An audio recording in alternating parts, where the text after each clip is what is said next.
start layering the colors on the canvas. We're going to start with the Zig Zag stencil and the Berry and the Tangelo inks. And I'm going to choose a corner of my background, and I'm going to use the blue painter's tape to kind of tack my stencil down to the work surface. And when I start to ink, I'm going to use 3 different tips. I'm going to have a tip for my pink, a tip for my orange, and then I'll have a tip to blend with. You're going to start with your pink, and you're going to choose some sections of your stencil, and you're just going to lay color into it. We're not trying to cover the whole stencil. We're not trying to blend at this point. We're just trying to apply some color. If I press harder, I'll get a darker color. If I press lighter, I get lighter areas. Once I'm happy with how much pink, I'm going to go into my orange. You don't want too much ink, just lightly tap. And I'm going to go between the areas of the pink. I'm not overlapping. Again, I'm not trying to blend. So once I've got my color laid on there, then I'm going to start to blend. And I don't want to blend them all together. I want pink and orange. So where the 2 colors are kind of meeting, the white space in between, that's what I'm going to pick up and blend.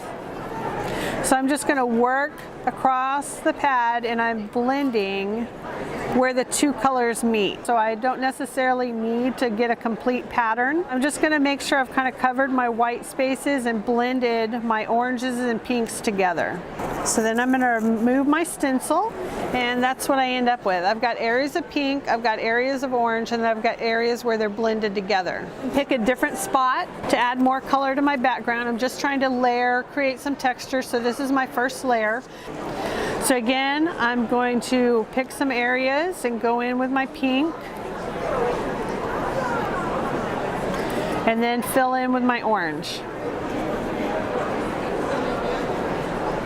Then I'm going to take my blender tip, and I'm going to go in and blend the 2 together. And when you're trying to create texture, especially in a background, to add to that effect is to have darker and lighter areas. Not everything is the same intensity.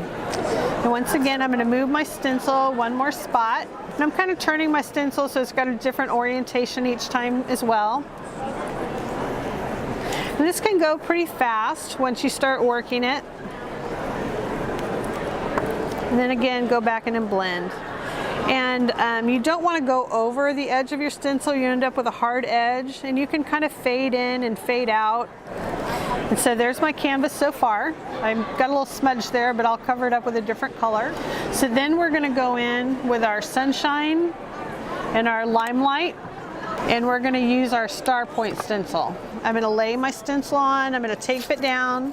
I want some areas where it's just white to be stenciled, but I'm also going to stencil over previous areas.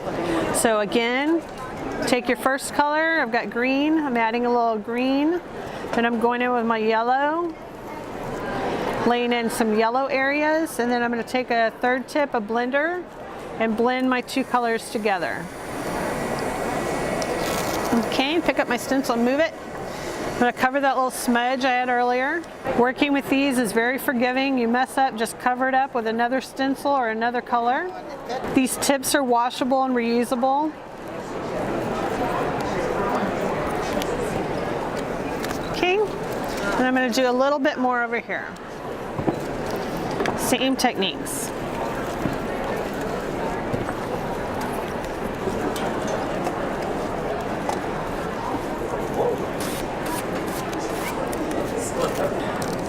And then you can heat set this to kind of set these colors before you move on and add a different layer.